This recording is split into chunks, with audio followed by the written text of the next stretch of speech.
Go ahead. Good evening. I'm Jeff Shellhorn, Budget Director for the Chicago Park District.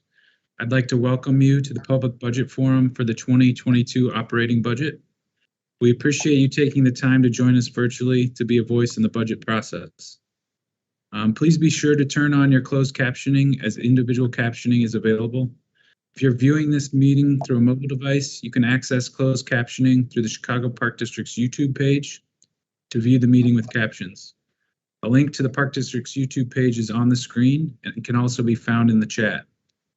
The chat feature is available via the Teams link if you have questions or comments. Park District staff is monitoring the chat and will be in touch with you. The Chicago Park District Budget Forum is being held remotely in an effort to help protect the public's health and adherence with applicable law. As such, the district has deemed it necessary to continue to hold its meetings virtually. First, I'd like to thank President Lavelle for joining us this evening.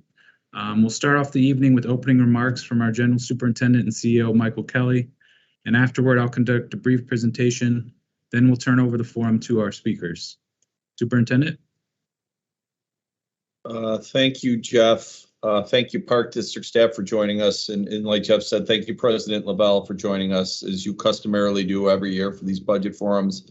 No one is actually more disappointed that we couldn't meet in public than I am, but it didn't seem right with the spikes going on for us to be going back to Fosco Park, even in the gymnasium with the acoustics. It just didn't seem to make sense. So thank you, everyone, for bearing with us on this, and hopefully this is the last year we do this. We've always prided ourselves on having a very robust and participatory budget hearing and great interaction with the audience over the years. So hopefully we'll get back to that in 2022. I do have some brief remarks that I'd like to go through, and then we will turn it over to you for comment. So again, good evening.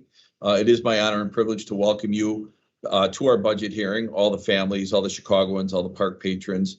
This is proudly my 19th budget that I've been a part of at the Chicago Park District. Now, tonight we commence on a critical element in the process as we develop a balanced, equitable, and forward-looking fiscal plan for 2022. Community engagement and collaboration are critical to what we do.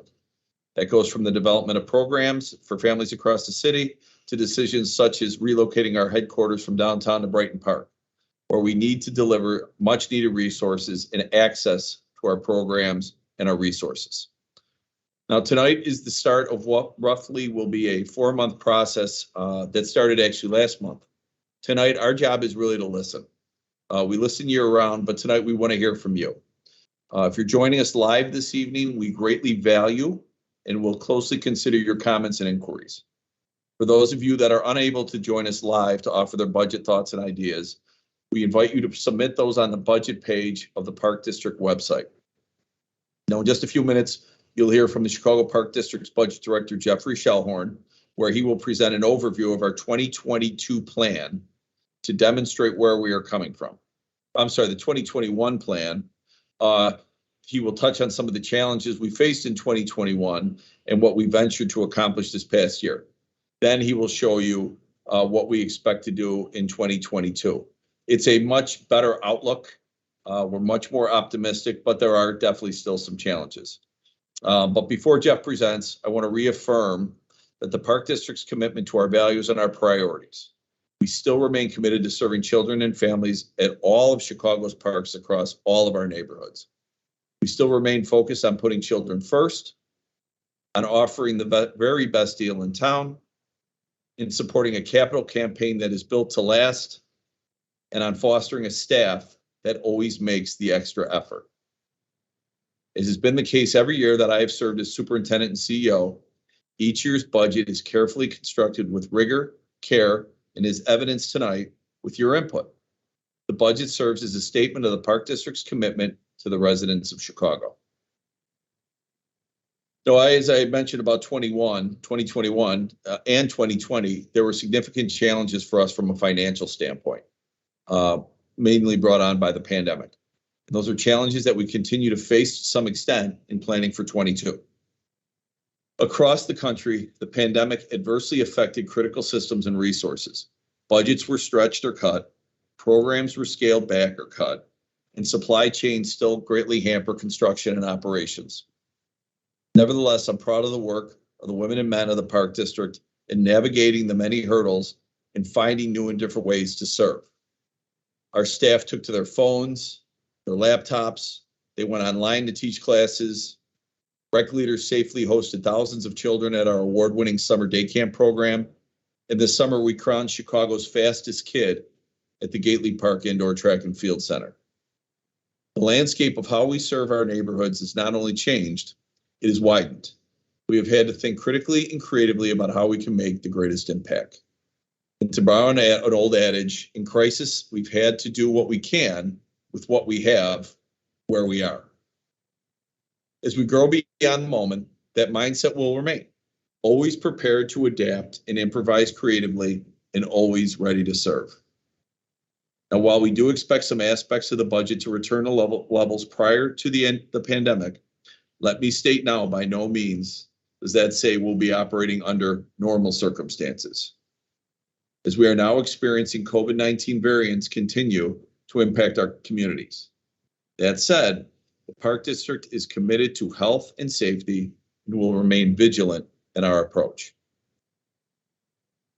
Now, in addition, Jeff will also share some detail on expenses that will drastically affect the 2022 budget, and one of those is the pension fund. And I'm actually as proud of this as probably anything I've been a part of in the 19 years I've been here. In 2022, the Park District will be making an additional payment of nearly $9 million toward the pension. And I would thank the Illinois General Assembly, Governor Pritzker, because the pension fund is now on a path toward full funding. New legislation will help provide retirement security to our employees earned through their hard work and their commitment to making the Chicago Park District the very best system in the nation. Now, the bill has several components that impact the pension. Employer funding, which is the creation of a third tier of employees. Hold on, let me check that. The bill has several components. One is employer funding. Another is the creation of the third tier of employees, an optional election for tier 2 employees, and the potential issuance of pension obligation bonds. No benefits were changed for current employees or existing retirees, and most importantly, the pension fund, which is currently only 29% funded, will be fully funded within 35 years, ensuring that all of our employees receive their pension. And I want to stress, it's not just about our employees receiving their pension, it's also protecting the integrity of our operating budget. As the Illinois Supreme Court had ruled many years ago, these pension funds, if they go bankrupt, the company, the corporation then steps into those shoes. If that pension fund wasn't viable and went bankrupt, that would have an incredible impact on our park system, and huge amounts, hundreds of millions of dollars, instead of going into parks and programs, would have been going into the pension fund. So this was a really, really big deal, and that's why I'm stressing how important it was. In closing, I'm very proud about the amenities and services we provide residents of Chicago, and I'm very proud of our financial well-being of the Park District. With Steve Lux, our CFO, Jeff Shellhorn, our budget director, we have always managed our budget with the Chicago taxpayer in mind. I look forward to the discussion on the 2022 budget, and I look forward to developing, delivering, and executing a budget to the board that serves all of Chicago. Thank you, and I will hand it over to Jeff. However, President Lavelle, if you'd like to say something first, I would happily invite you to say something before Jeff. Ever so briefly, I'd like to say that, again, I think that the Chicago Park District staff and management has done a wonderful job of managing under what are really very difficult circumstances. Excuse me. And I think that you have put together a spending plan that truly does reflect our priorities. Sorry. Thank you. Thank you, President Lavelle. God bless you. And Jeffrey, I'll turn it over to you. Thank you, Superintendent. And thank you, Board President. Sarah, do you want to get the presentation up?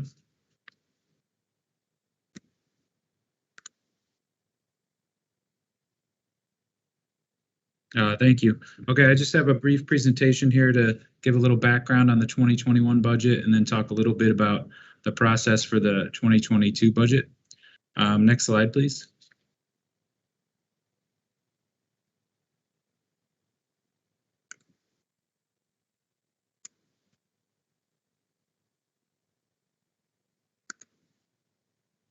Okay, the first slide is just a reminder of our FY 2021 operating budget, which was a $481.8 million spending plan.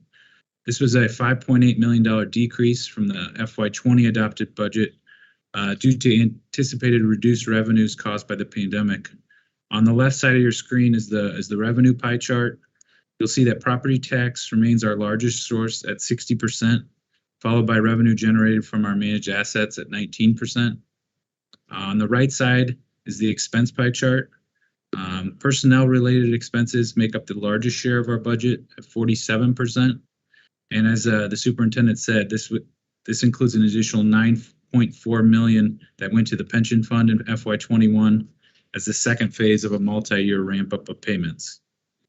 Converted into full-time equivalent positions, the district has approximately 3,076 FTEs. Next slide, please, Sarah.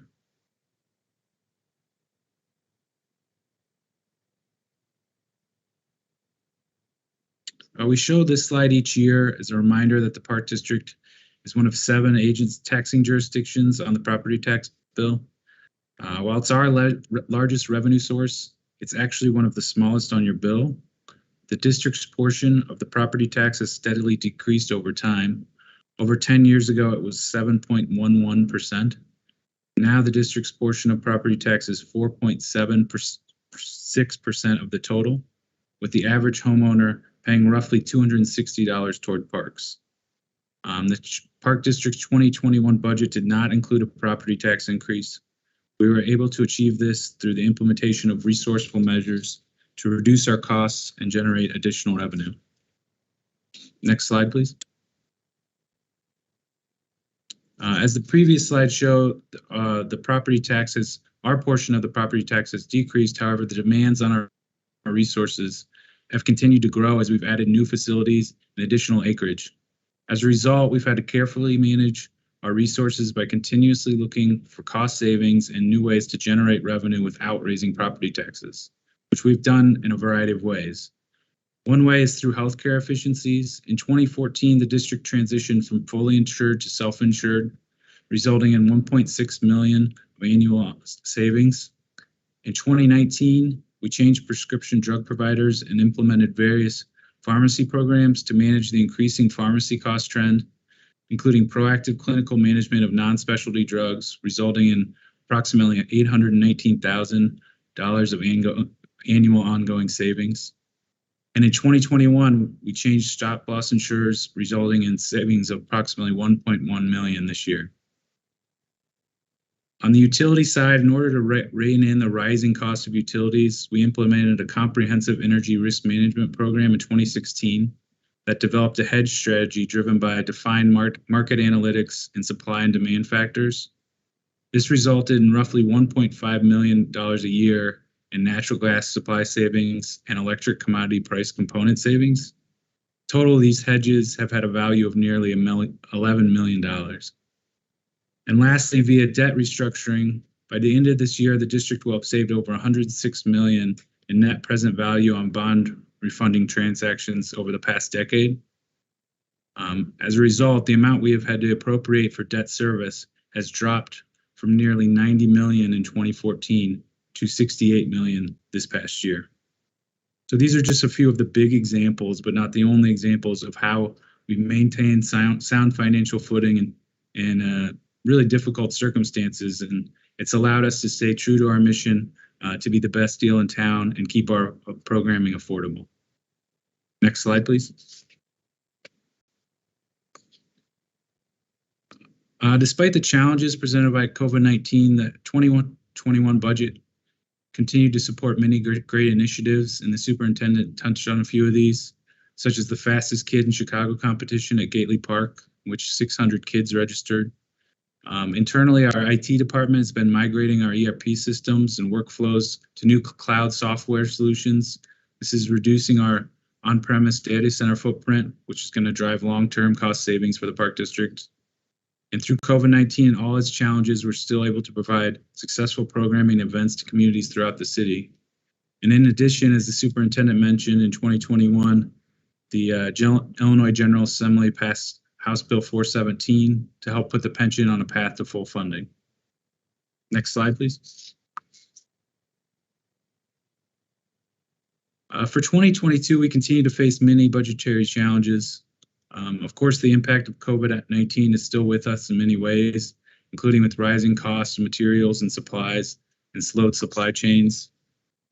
As we discussed earlier, the healthcare trends continue to grow nationally and across all industries, and we can only hope to mitigate that growth rather than reverse it.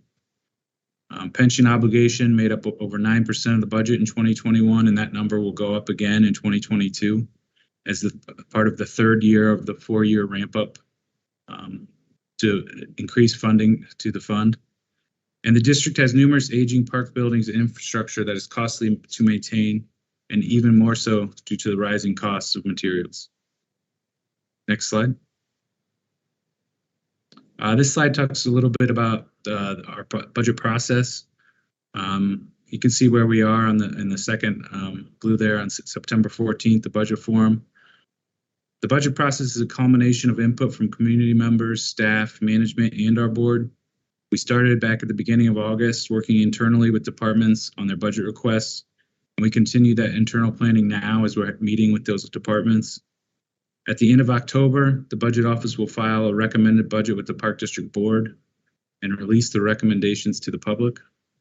Then we'll aim for adoption at the December board meeting. The budget must take into account many requests along with available resources and the Park District's core values. Next slide. We are listening all year, not just during budget season at this forum. We have various forums available. Those who are not able to speak tonight are encouraged to share your ideas through our website, chicagoparkdistrict.com, under the Office of Budget and Management, where you'll find a simple form to complete that comes directly to the Budget Office. The web address to that is at the top of this slide. Thanks, Sarah.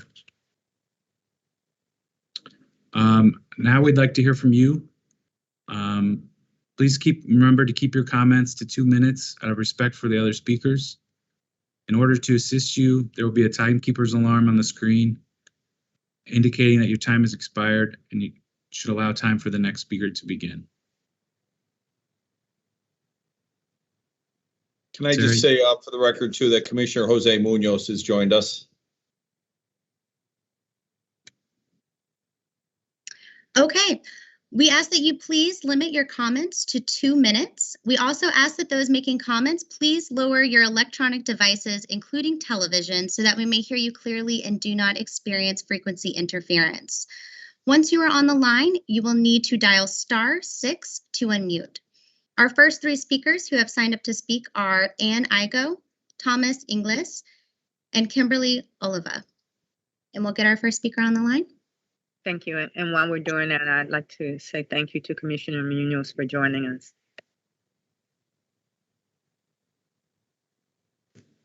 Glad to be here. Hi, is this Ann? Ann, you may need to dial *6 to unmute. There you go. Can you hear us? Hello? Hi, Ann. You are live at the Park District Budget Forum. You may present your comments now. Oh, okay. Let me just pull it up. Hold on. Can I go now? Yes, go ahead. Hi, my name is Ann Igo. I'm a resident of Rogers Park, and we have 2 school-aged kids. 11 years ago, my husband and I were going to meet friends at the beach. We were planning to just say hi and we're in our street clothes. Upon arrival and scanning the beach for our friends, I noticed 2 young boys around 9 years old struggling to stand in what I knew to be chest-deep water. Having been a lifeguard for 7 years previously, I knew the signs of distress and immediately entered the water to grab the 2 boys. Due to the current, they had drifted just far enough away and were unable to swim the 15 feet back to shore. The rescue was simple and the 2 boys returned to the sand to their families. Had I not been there, I don't know what would have happened. This happened in 2010, when a year earlier, the Park District had made the decision to cut the hours of lifeguards from 9 a.m. to 9 p.m. to 11 a.m. to 7 p.m. We live beach adjacent in Rogers Park on the lakefront path and often see families and individuals going to the beach before 11 a.m. and after 7 p.m., our family included. What we don't know are the bacteria levels in the water, is it just a windy day, or are the currents unsafe and dangerous to swim in? Being beach adjacent also means that we hear sirens and helicopters when a rescue is needed. That mostly happens when the 30 lifeguards seconds are remaining. not on in the morning. Having guards present and a reliable flag system can only increase safety at the beach. A single rescue can cost up to $1 million. Lifeguards for the summer is $700,000 to $800,000. This is a simple economic decision to be made. For the 23 families who lost loved ones on the shores of Chicago in 2020, this is not an economic issue, but a critical issue. The Park District, despite having a Please duty make your to closing protect remarks. the safety of our residents, there are three things that can be done: expand lifeguard hours, place life rings on the beaches and piers, make beach safety and swim lessons part of Chicago public schools. Thank you. Thank you, Ann. I take everything you said to heart. There's been obviously a lot of discussion between us and the community on life rings, on lifeguards, et cetera. We never, ever, ever will have to start awareness. All of us have a responsibility to get kids in the pool at an early age and learn how to swim. It's all our responsibility. So I want to thank you for those comments. What's customary, what we do at our community meetings and our budget meetings, is I ask someone to follow up. Now, if we were in person, I would have asked Alonzo Williams to walk out into the hallway with you and have a discussion. But we do have your contact information. If you're open to it, I'd love to have Alonzo Williams, our Chief Program Officer, give you a call probably tomorrow and just follow up, because I do hear you on that. It's not as easy as you think on the lifeguards right now. There's a lifeguard shortage nationally. But when the hours were cut years ago, it was not taken lightly. But I hear you on the life rings. We announced Friday we are installing life rings along the lakefront, although I think people still need to be very careful where they swim and where they're not to swim. And then I hear you on the flags and our flag system, which is only a few years old. So I appreciate all your suggestions. And Alonzo, if you can follow up with Ann. Yes, I'll follow up with her tomorrow. Thank you, Uzel. And thank you, Ann. Okay. We'll get our next speaker on the line. Thomas Inglis. Now, she could hear me, right? I'm Yes. assuming. Okay, I'm just assuming. I'm not talking to myself. So. Hello, is this Thomas? You may need to dial *6 to unmute yourself. There you go. Thomas, can you hear us? Hello, this is Tommy. Hi, you are live at the Chicago Park District Budget Forum. You may present your comments now. Hello, my name is Tommy Ingalls, and I'm the president of Hyde Park Disc Golf. And I just wanted to talk to you about disc golf and what it's been in our community and bringing it to, Chicago public parks across the city. For myself and many people, a shining light in the gloom of the pandemic has been disc golf. This sport, which has been mostly considered a niche sport, saw a huge. Thomas? Yes. Okay, continue. Okay, You cut sorry. out for just a second. Okay. So the sport socially distanced and can be played by people of all ages and socioeconomic backgrounds. Disc golf only takes a few minutes to learn, and the entry cost is a frisbee. The greatest barrier to playing the sport is access to baskets and courses, which serve as gathering locations to meet other enthusiasts and to enjoy the sport you love. Hyde Park Disc Golf has been working in conjunction with the Jackson Park Advisory Council and the Nichols Park Advisory Council to bring disc golf to Chicago's South Side. We've been able to resurrect green space that was densely filled with litter and invasive species through the Pitch in the Park events, creating a safe environment that can be used for healthy recreation. We would like to request the Budget Committee allocate funds for the maintenance and upkeep of the course areas in Jackson Park, which would include mowing, removing of fallen trees and debris, and signage, and the installation cost of a putting basket in Nichols Park, which would be 2 holes filled with cement. Overall, the disc golf has been a tremendous addition in the Hyde Park community. In these uncertain times when access to activities is constantly waxing and waning, disc golf has been one of the few constants, and we hope to see it as accessible to a wider audience through the public parks of Chicago. Thank you. Thank you. Have you been working with someone on our staff as of now? I'm a fan of disc golf. It's just, we just got to find the right places to put it. It is seeing a huge spike nationally in participation. We just got to find the right spot. Pat, are you working on this? I had the pleasure of meeting Tommy through Louise Curry at an event this summer. They're working with the local park staff, Jackson Park and Nichols Park, but we're going to get together with the planning staff and try to come up with some solutions here at Nichols and stuff. So yeah, good to hearing from you again, Tommy, and we'll be in touch. You know, I think you should look. Thank you. And I think you should look at some other big parks too, like Marquette, maybe Calumet. Some of these parks that are just so big, maybe there's some other spots you can find on the south side too. Yeah, it's not just Jackson and Nichols. This is holistically looking at our properties and seeing where it makes the most sense. Okay. All right. Thank you. Thank you so much, Thomas. We'll release you from the call now and you can rejoin the meeting through the links provided. And we'll get our next speaker on the line, Kimberly Oliva.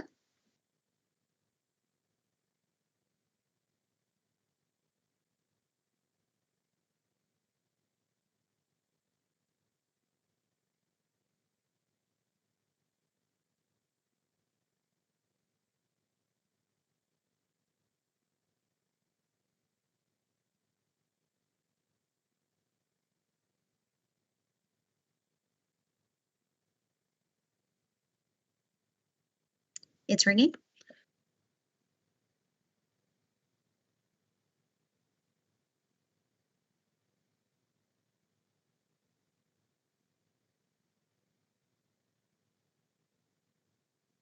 Hi, Kimberly. If you can hear us, please dial *6 to unmute.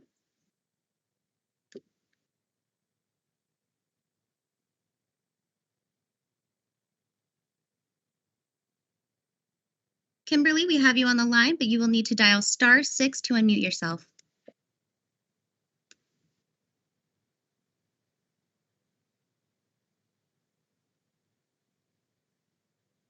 Okay, Raina, you can release her from the call. I'll dial from my line.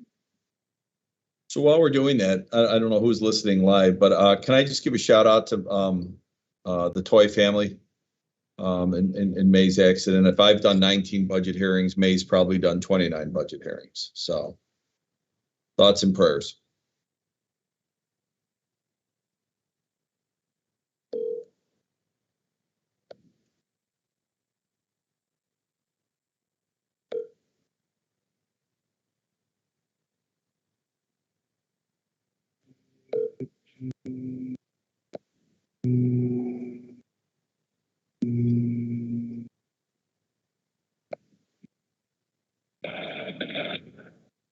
You have reached Kimberly at Oliva Gallery. Please leave me a message. All right, Sarah, move on to the next one, and then we'll try getting her on the back end. Okay. Our next 3 speakers who have signed up to speak are Louise Curry, David Kostolansky, and Stephanie Horton.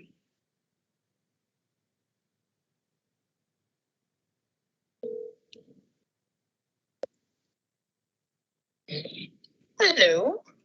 Hi, Louise. You are live at the Chicago Park District Budget Forum. You may present your comments now. Thank you. Thank you so much for the opportunity to present once again the needs for Jackson Park for the coming year. We are really, really excited. We have a wonderful partnership between JPAC and our park staff, and we have done amazing this year. You just heard tonight the wonderful disc golf but we had the land that we cleared so that there's a place for our children to play disc golf. So we've had 2 mini tournaments for our kids already to enjoy disc golf. So we'd ask again for the maintenance of those areas just on a regular basis by landscaping. But the most important thing we need is winter sports, and that means our gymnasium. The south wall and the south ceiling are leaking, have been leaking badly for about 10 years. It got patched 5 years ago, but the patches have now broken through. It's now leaking again. And while it's leaking there, it's also leaking down the basement. So the basement then is with standing water. In addition to that, the south sidewalk just south of the building seems to be the place where water's also been standing, so it's cracked in multiple places. So we would ask if we could get to see the ceiling and the walls for the gym fixed and the pavement fixed, and figure out a way to keep the water out of the basement, and again to get our disc golf fields that we've worked really hard to make wonderful for our kids, just maintained through the winter. Thanks so much. So you were kind enough to leave us with 30 seconds. So let me take those 30 seconds to thank you for your support with the gates on Wooded Island. Despite what was recently written about it, it was something long in the making. And keep in mind, to anyone listening, we haven't even locked the things yet. We haven't even locked them yet. The other thing I would just want to remind folks at home watching is that this is an operating budget hearing, but after doing 19 of these, over 90% of the requests always end up being capital, and that's okay. So that's a good cue for me to just remind folks that on an annual basis, we have about $30 million in capital funds to spend. If you do quick math and divide that by 50 wards, it's about $600,000 a ward. That means that's one playground. That's one soup to nuts playground with a soft surface. Obviously, that's not really enough money to get field houses and pool restorations and things that people want. So we have to work with the community to get a scope of work, come up with a plan, and then raise the money. Sometimes it can happen very quickly if it's a TIF. Other times it could take up to 10 years. We just celebrated Friday the completion of the 312 River Run, and that project I think took 8 years in the making, in tens of millions of dollars to raise. So I say all this again, we want what you want. We want our parks to be as good as they can possibly be, as fast as they possibly can be, because all of us have families and we know that window, especially if you have little ones, it's very tight. It's a very tight window. So when we come out and when we identify a need, as Louise knows very well, because she's been an advocate for ours in Jackson Park forever, we can identify the problem. We can easily put a cost to it, and then we got to work together to try to find the sources of funds. Some years it's easy, sometimes it's really not easy. But every year we set a goal that we're going to take that $30 million and we're going to raise it to $100 million through matching dollars. Some years we're very successful. Some years we fall a little short. A couple of years we actually exceeded it. So that was just an opportunity for me. We only have 13 speakers this year, so I'm probably talking more than I normally do. But 19 years we've never had this few of speakers. So I thought I'd take advantage of that and just remind folks on the Capitol. So I'm sorry. Next speaker, and thank you, Louise. You are welcome. Okay, we'll get our next speaker on the line, David Kostolansky.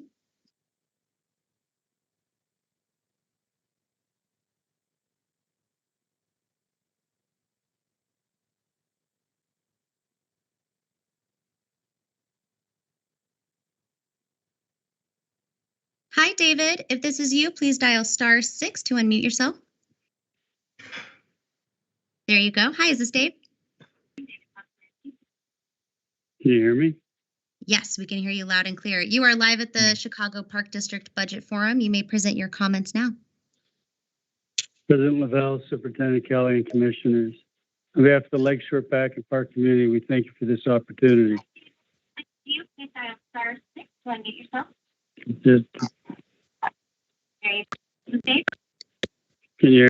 David, you may need to step away from the device you're watching the meeting on so that we don't have any echo. There you go. David, can you hear me?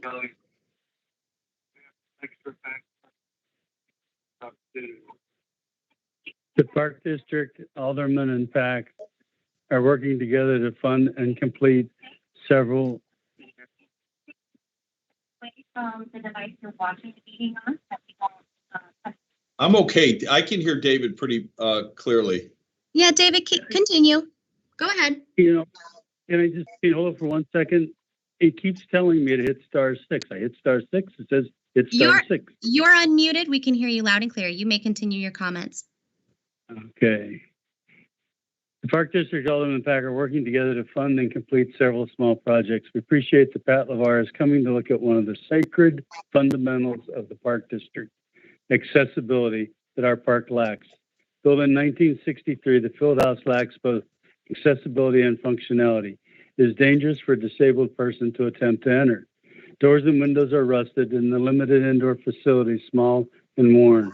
The park community serves over 4 times the number of residents now than in 1963, with high rises going up regularly, requiring planned, sustainable space. The diversity of our area has changed in both ethnicity and age. Also, patients from Shirley Ryan come to use the park to improve their mobility. Our priorities: replacement of the outdated and undersized field house, support our pursuit of outside funding for construction of a facility that can meet the high demand of the area students and programming needs for wellness of all ages. Reluctantly, as an alternative, steps need to be taken to make the building accessible. Replacement and repair of 2 small classrooms where the windows for the after-school programs leak. Repair of the gym floor and stopping the leaks from a 50-year-old roof. One of the greatest attractions of Lakeshore Park is the field and track. No ordinary park district field has a high volume of use and traffic due to the density of housing and schools in the area. The field is not sustainable in its current condition of weeds and mud. Please make your closing remarks. We unfortunately have hundreds of off-leash dogs on the field every day. As part of a park plan, assign a park project leader to work with the PAC DFA subcommittee. Our park community has rallied to support natural resources, short staffing, by cleaning both Lakeshore and Seneca parks, adjoining streets from Michigan Avenue to Under the Drive. Please make your closing remarks. As well as community members who pick up trash daily. We want to have a park that is safe for all to enjoy. Thank you, David. And I know you and Pat talk regularly, so continue the conversation. We recognize probably more than anything, I mean, the density. It's a small park and it is incredibly dense. And we've witnessed it, because you're our neighbor to the north here in Streeterville. The field house, I agree with you. It's a big ticket item. It actually illustrates what I just said about budgeting and rallying support and putting our resources together. Because I think the field house that it is warranted there is probably a $20 million field house plus. We have some money in hand, but we have a long way to go to keep raising it. So keep working with Pat, and I appreciate your support. Thank you. See you Thursday.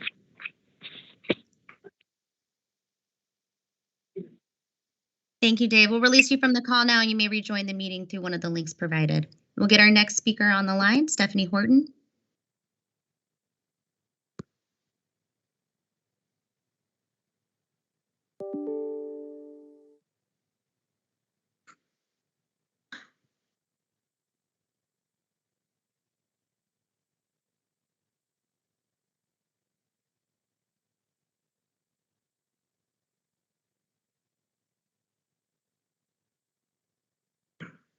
Styling.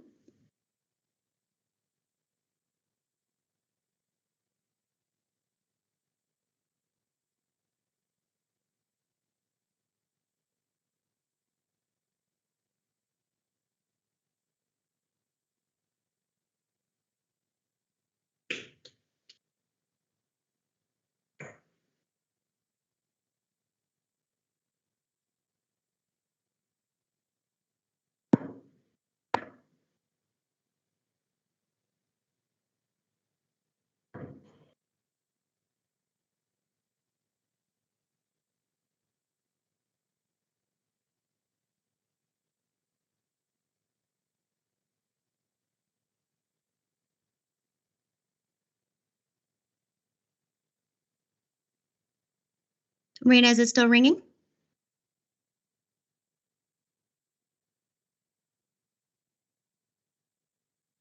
We can try Stephanie at the end too, and then obviously if we can't get a hold of them, we can, depending on the request, we could certainly have someone follow up with them tomorrow as well. Okay. We'll try Kimberly and Stephanie again at the end, unless this is her. Hi, is this Stephanie? Stephanie, if this is you on the line, please dial *6 to unmute yourself. There you go. Hi, is this Stephanie? Can you hear us? Hello? Hi, is this Stephanie? Yes, it is. Hi, Stephanie. You are live at the Chicago Park District Budget Forum. You may present your comments now. Great, thank you. Hi, my name is Stephanie Horton, and I am the Park Advisory Council President for Chi Chi Wang Park, which is located in West Lakeview. Thank you for the opportunity to speak today. My ask is for funding for shade structures, tables, and seating at our beloved park. We've raised just under $15,000, but need more. Shade is the main concern at our park and for the children. We have also reached out to the American Academy of Dermatology for a shade structure grant, which could bring in up to $8,000. We have mature trees surrounding the perimeter of the playground, but due to how they were planted, they are full grown and provide no shade. Unfortunately, the park is not ideal on sunny days. Therefore, we ask for your help with this matter. Thank you very much, Stephanie, for your testimony. Pat, Stephanie, I don't know if you've ever worked with us in the past. So normally when someone testifies at a budget forum, I would ask someone on my team to follow up. Pat LaBarre is my Chief Operating Officer. So if he will, he'll follow up with you. I'd be interested in it. Thank you for raising $15,000. It's not often somebody actually comes to these budget forums with money in hand. So it is appreciated. We could price it out and hopefully we can cobble the money together to get it done. Awesome. Thank you so much. Thank you. All right. Thanks. Thank you, Stephanie. We'll release you from the call now, and you can rejoin the meeting through one of the links provided. Our next three speakers who have signed up to speak are Jason Cooper, Barbara Cooley, and Shadrin ONeal. We'll get our next speaker on the line, Jason Cooper.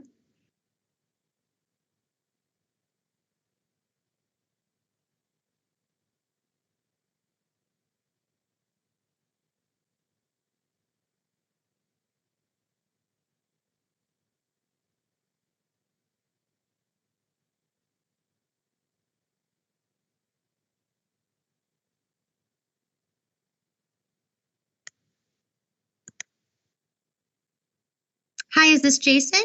You may need to dial *6 to unmute. There you go. Hi, is this Jason? Can you hear us?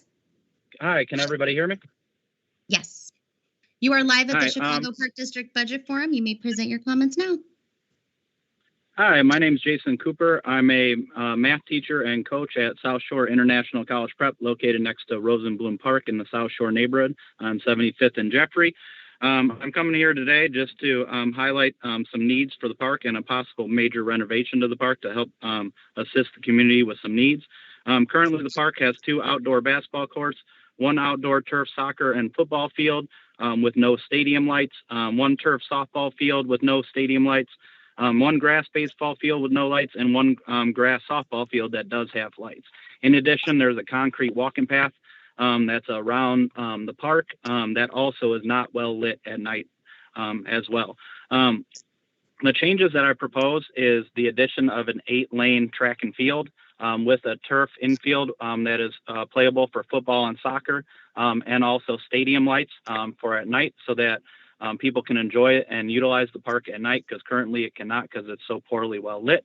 The track and field would be designed so that it could hold youth and high school competitions and also be able to host every single event that track and field does have to offer. We could possibly model the track after another park, such as Lindblom Park. In addition, like I said, the lighting would be able to grant access to the park at night, which currently it is not able to be utilized during the nighttime. Plus, that'll give access to the community to have a better walking area. Have a better walking area that's softer to walk on and easier on the feet.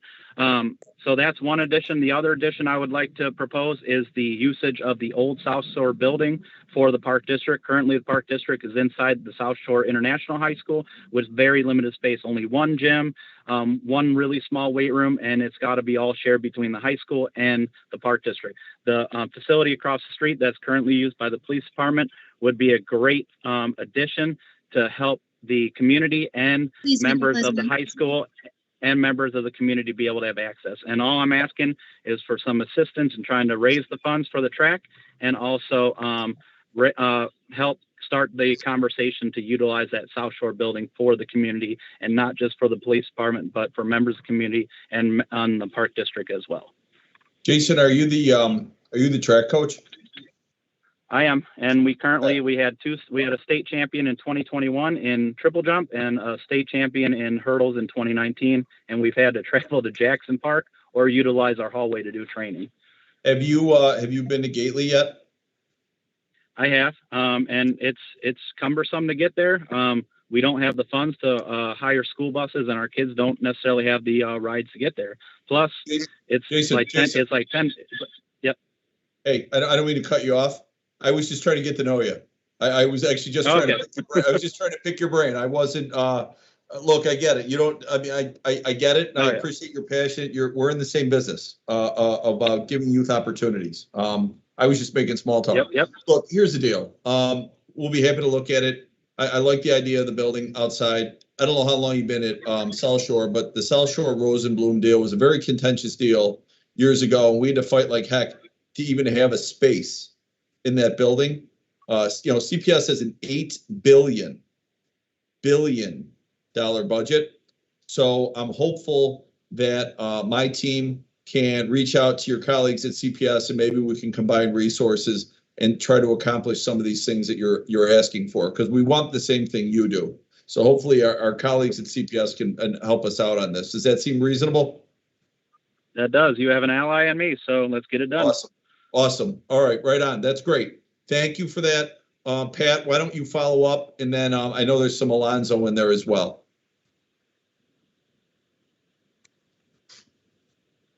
Hello? Somebody on my team? Yep, got it. Okay, all right, good. Thank you, Jason, for your comments.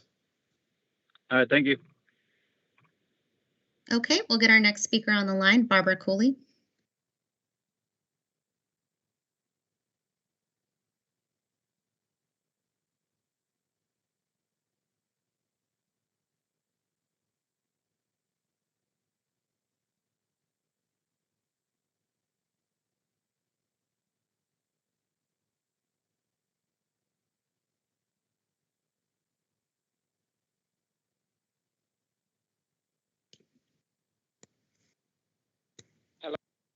Hi, Barbara. Is this Barbara on the line? Can you hear us, Barbara?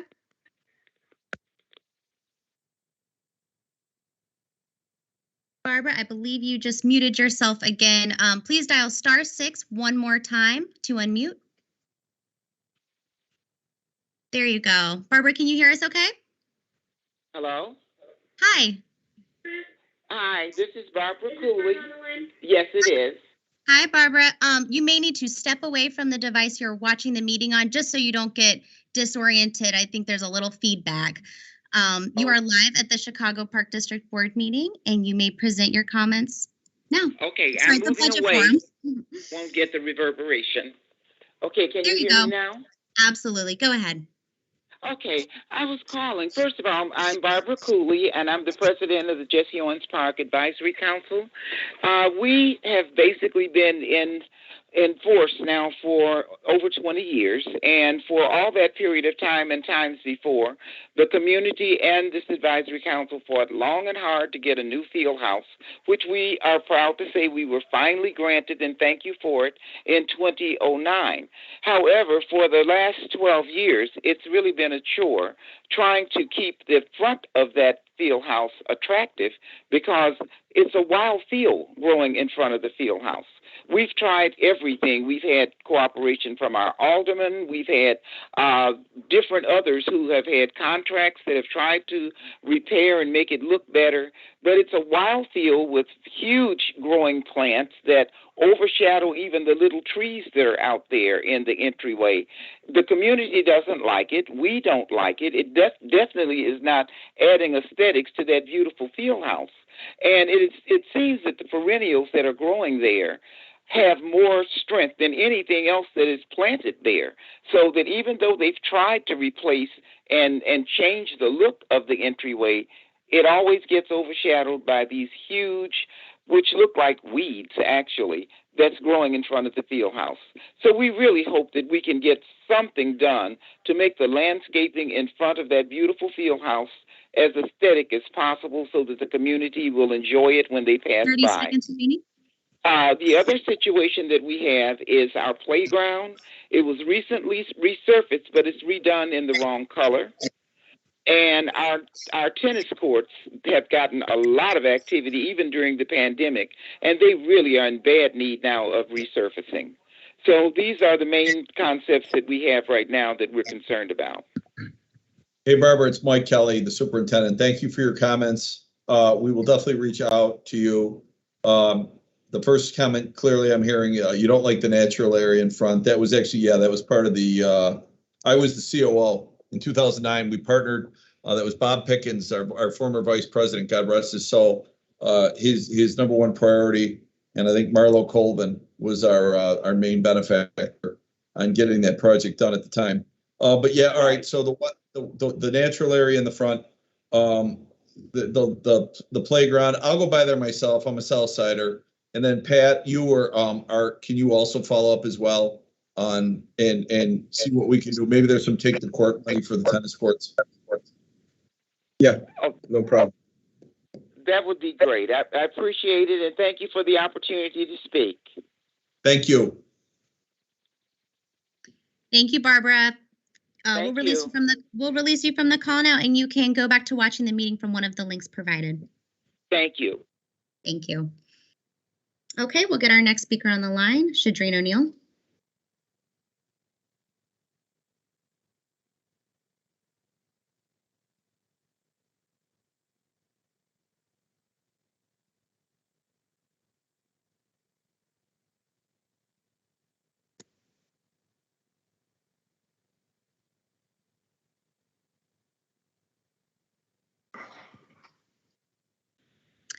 Hello, is this Shadrin? Shadrin, can you hear us? Yes. Hi, you are live at the Chicago Park District Budget Forum. You may present your comments now. Okay. Good evening. I am Shadrin ONeal. I am the Park Advisory Council President for Avalon Park. For years, our park has been neglected. I've been over here in the community for 20 years. And we really haven't had any movement in the park. I actually go to various parks outside of my park for all my fitness needs. But on my agenda in my deck that I presented, the 4 issues that I'd like to talk about is safety. One being speed bumps that's needed by our playground area, which the road that goes past the playground area is the rear parking lot of the park. And people fly past that playground, and the kids are darting out, going from the playground to the pool to the car. So that's a safety concern that I have. When we get security back, because our security officer was promoted, and so once we get another security officer, we want to see rolling security throughout the entire park. Avalon is a beautiful park, and it's a hidden gem that nobody really knows about. And I'm trying to bring the spark back into the park. We have 7 baseball diamonds, and none of them are in any condition to be used. We have every summer pre-pandemic 230 to 250 camp kids, and we don't utilize our park the way we can and the way that we should. So I'm asking for baseball diamond number 7 to be refurbished. The backing of the wood needs to be replaced. We have bleachers there that needs to be painted once we get it refurbished. And this way, the kids in the community, as well as the adults and the camp kids, can play softball or baseball and t-ball. We have 6 tennis courts in. Please make your closing remarks. We have 6 tennis courts. We want 5, 4, 3, and 2 resurfaced for usage for day camp as well as the community. We want the lights over the courts reversed to turn inward over the courts, and we also need the trees that are over the tennis court cut back so that the debris from the trees can be, removed from the tennis courts when we go to play. Please make your closing remarks. So Ms. O'Neill, it's Mike Kelly, the superintendent of the Park District. So if you don't know Alonzo Williams, our chief program officer, he's in on the secret of Avalon Park. He lives right down the street. So Alonzo needs to get with me. Meet me in the park. If I can get your number, I'll meet you on my way home. Yeah, he'll meet you in the park. And listen, I don't want to get too ahead of myself, but we've been working closely with Alderman Michelle Harris and Marcus Evans, State Rep Marcus Evans, for a long time. And I think we've had finally some success at seeing some real money from the state coming our way and coming toward Avalon Park. So definitely meet with Alonzo. We'll fold you into the framework and the planning process. And I think it's really exciting when real money starts to come our way. Okay. So thank you. Yeah, and I talked to Al Ryder, so I'm kind of familiar with the money. So yeah, just keep me in the loop because having community input would be really, really good. 100%. Couldn't agree more. Okay. Thank you so much. Thank you so much. We'll release you from the call now and you can rejoin the meeting from one of the links provided. Our next 3 speakers who have signed up to speak are Stacy Friedman, Claudette Roper, and Leslie Wright. We'll get Stacy on the line.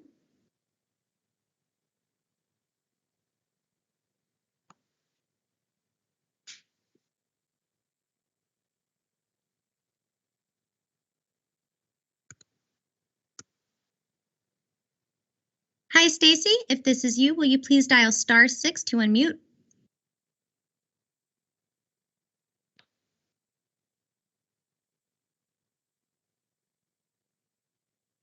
Stacy, if this is you on the line, please dial *6 to unmute yourself.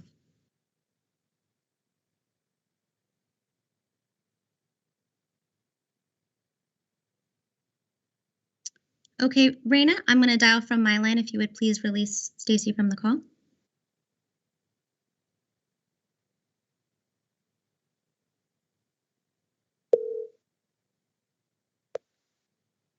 I pushed *6. Hi, Stacy. Sorry for the technical difficulties. You are live now. You're live at the Chicago Park District Budget Forum. You may present your comments now. Fantastic. Thank you so much. My name is Stacy Friedman, and I live in the River Village North community. I've lived there since June of 2015. And since then, the community, which is Cabrini Green, has, as we all know, changed quite a bit, and it has gotten very densely populated. With that increase, we've also seen a large increase in pets. We have a lot of dogs in our neighborhood, and we would really benefit from a closed off-leash dog park for our neighbors. There's one not too far away, Montgomery Ward Park, but that is across Chicago Avenue. And there's a lot of empty space. It seems like we could use it more efficiently, perhaps around Seward Park. It's become quite an issue. I think it would benefit both dog owners and people who aren't wild about dogs, because right now we tend to use the 1 acre area that's closed in around our community. But out of respect for people who don't like dogs, it can get challenging, and there is room for it. So again, I just think it would be very beneficial to our community if we had a place for the dogs to roam and play and not bother people who are not wild about dogs. that's all I have to say. Thanks for your time. Stacy, it's Mike Kelly, the superintendent. I'll have Heather Gleason, our director of planning and development, reach out to you. It's encouraging. If there's a spot that isn't really used, that we can work with you on a dog-friendly area, that makes life a lot easier than obviously taking parkland away from kids. So I'll make sure Pat, make sure Heather reaches out. I don't know if Heather's on, but make sure Heather reaches up and follows up with Stacy. That'd be great. Thank you so much. Appreciate your time. Great, thank you. I know Claudette's next, right? Correct. Thank you so much, Stacy. We'll release you from the call now. You can go back to join the meeting through the links provided. Thanks. Bye-bye. Okay, we'll get our next speaker on the line, Claudette Roper.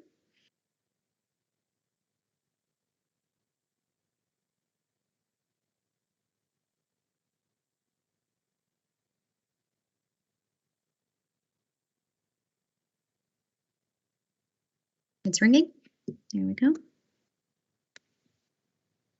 Hi, if this is Claudette, please dial *6 to unmute. There you go. Hi, is this Claudette? Claudette, can you hear us? I can. Wonderful. You are live at the Park District Budget Forum. You may present your comments now. Great, thank you. Good evening. I'm Claudette Roper, president of the Sewer Park Advisory Council, which is on the near north side.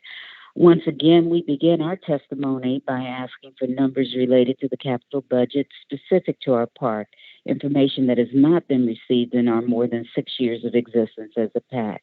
This is especially concerning in light of the current restoration and improvement project at Sewer Park, which is being funded by the $4.1 million in TIF funds from Alderman Burnett that we secured, that is, we as Sewer Park secured. Unfortunately, efforts to obtain information from CPD related to this project has been consistently less than forthcoming, which is also a documented issue.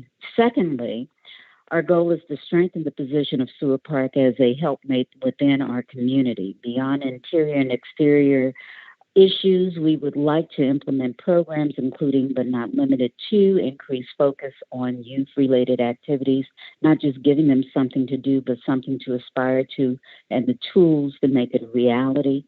Senior classes dealing with technology, safety, and self-defense, nutrition involving meal prep and cooking demonstrations, financial literacy for all ages, art and culture, specifically honoring and preserving the history of our very vast and diverse community, civic engagement and resources related to policing, homelessness, mental illness, and substance abuse. Although Sewer PAC has been working on many of these efforts to date, we welcome CPD as a more dedicated partner with effective communication, 20 funds, seconds and remaining. action. Much appreciation to those at CPD who have truly been allies to date, and thank you for your consideration this evening. Thank you, Claudette. It's Mike Kelly, superintendent. We are your allies. I hope you consider me one of your allies. That was a lot on the program side and that. So Alonzo, you or someone, please follow up on the program side. Some of that we can do pretty readily. Some of it's going to be a challenge.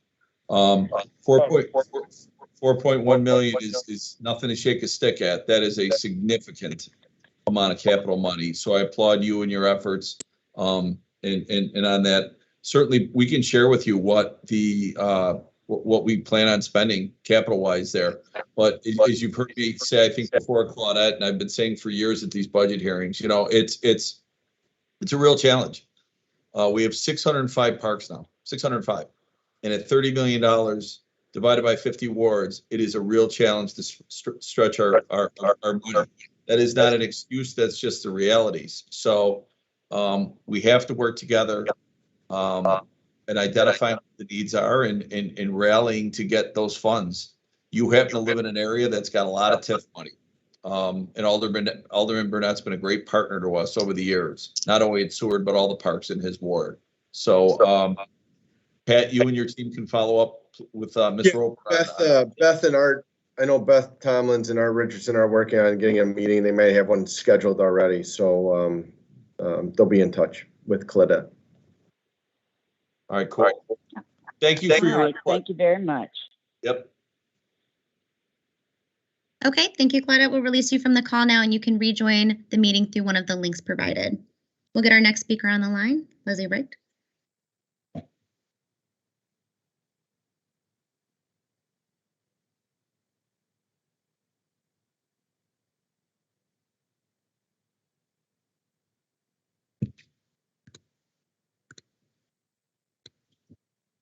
Hi, if this is Leslie, please dial *6 to unmute.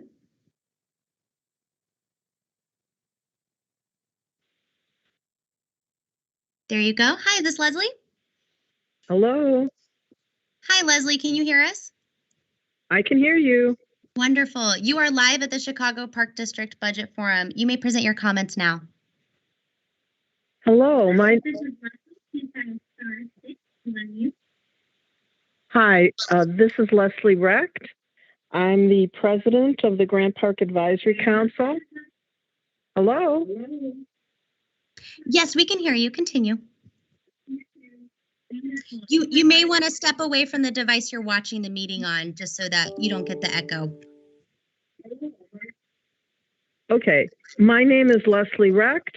I'm the president of the Grant Park Advisory Council, and I've got a couple of points tonight. One, we've been promised that there will be a review of the framework plan for Grant Park, which has not been initiated yet, and we'd like to get that going as soon as possible. We've made a suggestion that a steering committee be created for that review, including the City of Chicago and others, but it's a very complicated park, and we think that a partnership between the Advisory Council, obviously stakeholders, the Park District, and the city is crucial for the review. We have a lot of damage that's been done in the park over the years, and we know that the Lollapalooza contract is going to be reviewed, and we're hoping that a capital amount for capital improvement and repair in the park would be allocated. And we believe that there are great opportunities for partnerships with Metro and with other entities to improve the handicapped accessibility, the signage, the wayfinding, the elevators. There are so many opportunities that we see in the future, and we're looking forward. We've had some communication with Pat LeVar and others at the Park District, and we'd like to continue that and move to action as soon as possible. Hey, Leslie, it's Mike Kelly. Thanks for your testimony. Yeah, I think Pat told me you guys met a few weeks ago to follow up. I agree with you on bringing more people to the table. It is a complicated park. Of course, the more government agencies, I might not divulge a secret here, the more government agencies you get at the table, the more complicated it can get. But I agree with you on an action plan. I agree with you on making some changes around Lollapalooza. I think Pat shared with you some of my other ideas that I have for the park, but we look forward to working with you and working together on making some changes there. Great, and we'd like to approach our state reps and state senator, but you know, we need some, as I said, pretty pictures. We need to have some things going. Who is the state rep, senator? I don't even know. Who's Cam and Maddie Hunter, I think, is the state senator around the park, and we've approached them. But again, I think having some designs in hand. We do have some things, the dog-friendly area design, some other things, but we need to, you know, go with the Park District together to look for funding. And I think the same thing with the city. We need to make sure we're working together. And I know it's complicated, but I think it's the only way to go. Got it. I got it. Okay, Pat will follow up. Yeah, we're Great. yeah. Hi, Leslie. How are you? Yeah, Heather's in planning departments getting a planner on board. We plan to kick this off sometime of this year, this fall. So we'll be in touch, Leslie. Thank you. Thank you very much. We appreciate everything, and we're looking forward to a lot happening within the next year. Thank you so much, Leslie. We'll release you from the call now, and you can rejoin the meeting through one of those links provided. Okay, we'll get our next speaker on the line, Carl Lewis.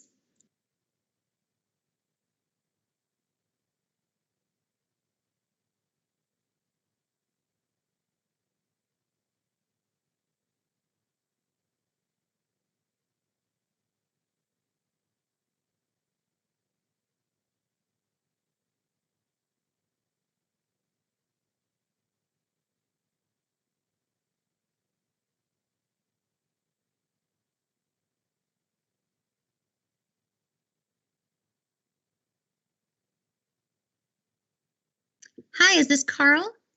You may need to unmute yourself by dialing *6.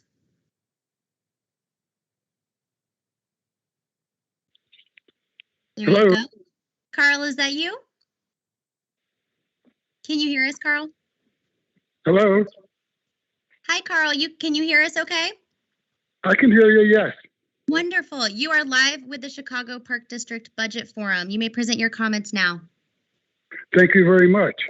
Good evening, everyone. This is Carl Lewis from the Brown Park Advisory Council. We have a lot of good news, great news. During the pandemic, we did what we had to do in terms of a skate park that was proposed. We have worked very well with corporations. Hi, is this Jason? You may need to dial *6 to unmute. Hello. There you go. We can hear you just fine. You may just want to Hello? step away from the device you're watching the meeting on. I need to start. Jason Cooper. I'm a math teacher and coach at South Shore. There's somebody else is talking now. Yes, Carl, you may just want to step away from the device you're watching the meeting on. Okay. Yep. All right. Now, can you hear me? Your time. Yes, we can hear you clearly. Go ahead. Okay, hi. Right, this is Carl Lewis from the Brown Park Advisory Council. And it appears that somebody else is talking about their park right now, and I stepped away. Can you all hear me all well? Yes, we can hear you just fine. Go ahead. Okay. We have several things to talk about in our 2 minutes. Mainly, the success that we've had in moving forward with a skate park for our community, which has been widely accepted. Every political person from our state senator right on down and right through to our alderman who has contributed $100,000 of its funds toward this has been great. Tomorrow we will have a planning meeting with people like Microsoft and IIT and those types of people to ensure that this plan goes forward. It is probably a $5 million project at the skate park and smart park additions. The things that we need right now is a kiosk. We need to be able to advertise to our people. We need a washroom, even if it is a porta potty that's permanent, because the park has received a lot of growth and a lot of activity. We need a field house or an arrangement with Peary School so that other programs that we have can start right now. These would be financially generating to the Park District. We will generate funds. Our community is looking forward to it. IIT has volunteered to teach our children engineering from chemical to architectural right in our park. Hey, Carl, Pardon? it's Mike Kelly. Carl, it's Mike Yes. Kelly. I want to thank you because I think I've been at 19 budget hearings, and I think you've been at 19 budget hearings. So I want to thank you as always for participating. And can I quote you on Sawyer? Alderman Sawyer's good for $100,000. Oh yes, Okay. and that's not all too. All right, good. I'm going to have Art Richardson reach out to you. Some of your requests are easy. Some of them are a little harder. I mean, a field house and that's going to cost some money, but I don't know if it's in a TIF down there, and even if it is, if there's any money. But let's work together and start putting price tags next to the scope of work, and then come up with a game plan. Does that seem reasonable? That seems reasonable, and we're working and these, we're really accumulating or simulating a real plan with great people involved. So we have a meeting tomorrow where that will all solidify. So yeah, have him call me. We've got a great plan. We want to work with the Park District, as you know. So thank you very much for the time. Thank you, Carl. Art, make sure you follow up tomorrow with Carl. Got it. We'll do. Thank you. Thank you. All right, you all take care. Take care, Carl. You can leave the meeting now and rejoin the meeting through one of those links provided. And we'll try Kimberly one more time. That will be our last speaker.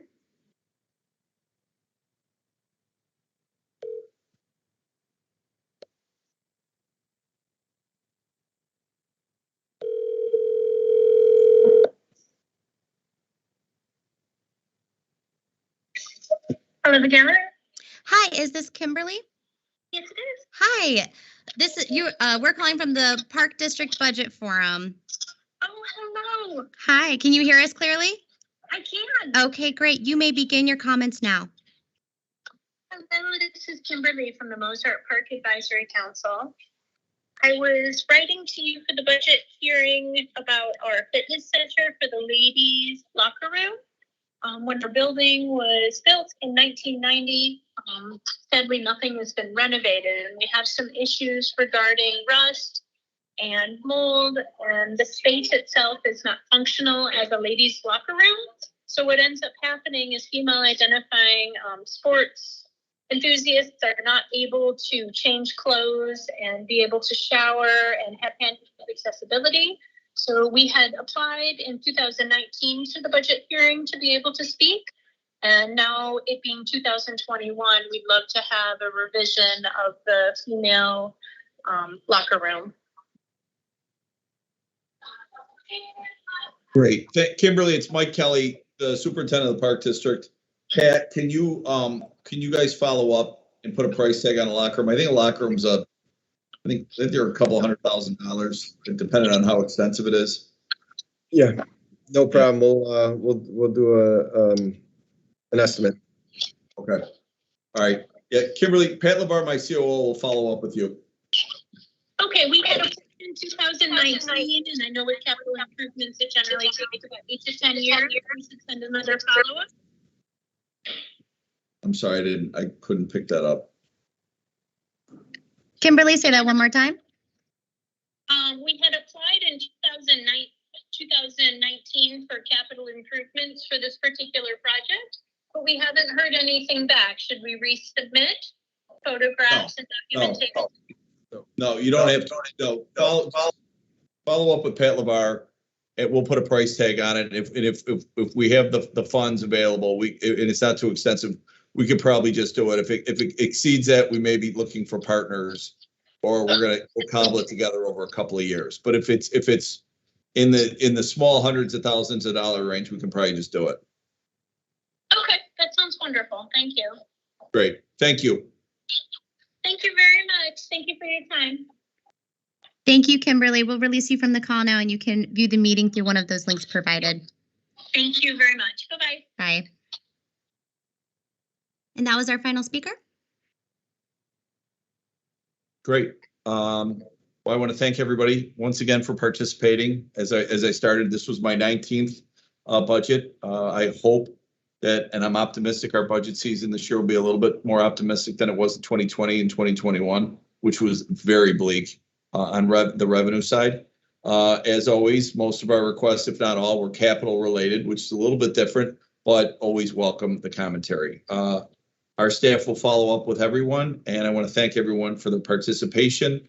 And again, I want to recognize our board president, Avis Lavelle, and Commissioner Jose Munoz were with us this evening. Thank you, Jeff, and your team. And of course, thank you, Sarah, for navigating all that technology. Everyone have a great evening. You too, and thank you so much, everyone, for taking the time out. Your passion for the parks is evident. Thank you, Superintendent, and thanks, speakers. All right, guys. Good night. Thank you.